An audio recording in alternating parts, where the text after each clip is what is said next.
اگر یہ بات ہے کیونکہ وہاں پر بات قرآن کی ہے، حضرت صابر پاک نے کہا اگر یہ بات ہے تو ٹھیک ہے، پھر مجھے سہارا دے کر ذرا بتا دو۔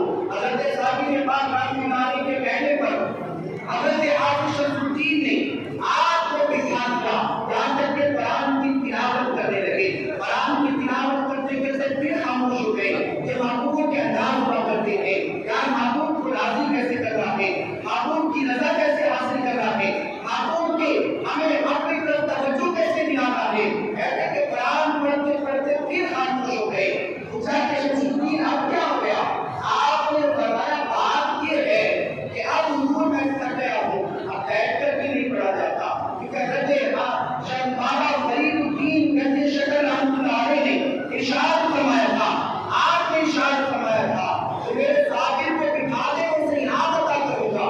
حضرت حافظ شمس الدین نے بٹھایا ہی نہیں بلکہ آپ کو لٹا بھی دیا اور حضرت علی اللہ کے ذریعے سے پیغام پہنچایا۔ حضور آپ نے تو کہا تھا کہ حضرت صابر کو بٹھانا ہے، میں نے لٹا دیا ہے، مجھے انعام میں کیا ملے گا؟ حضرت بابا فرید نے فرمایا جاؤ، میں نے تجھے علاؤالدین ہی بخش دیا، میں نے تجھے علاؤالدین ہی عطا کر دیا۔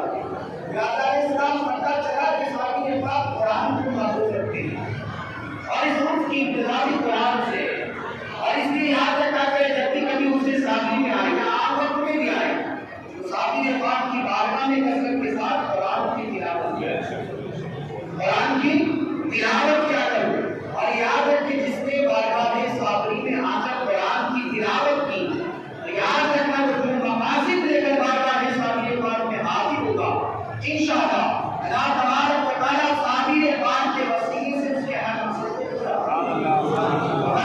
دلیل ہے کیونکہ پروگرام زیادہ طویل نہیں چلے گا اور ماشاءاللہ امام صاحب کے آگے تھے، تو ایک بار آپ نے سب کھڑے ہو جائے اپنے اخبار کے لیے نعرہ تکبیر، نعرہ تکبیر، نعرہ رسالت، نعرہ رسالت، نعرہ حیدری، نعرہ حیدری، میدان صابر پاک، میدان صابر پاک، میدان صابر پاک، نعرہ تکبیر۔ اور 58 میں ان سے مبارک کی تقریب کا آغاز ہے۔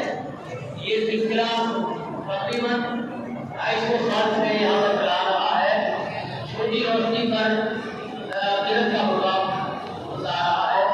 آج شاہی امام ہمارے حافظ عبدالواحد صاحب یہاں تشریف لے آئے ہیں، اللہ تعالیٰ کو صحت عطا فرمائے، اور نائب امام ہمارے یہاں بھی فرمائے تھے ہماری حافظ سعود صاحب، آپ نے آج کی تقریبات کی میں شرکت فرمائی۔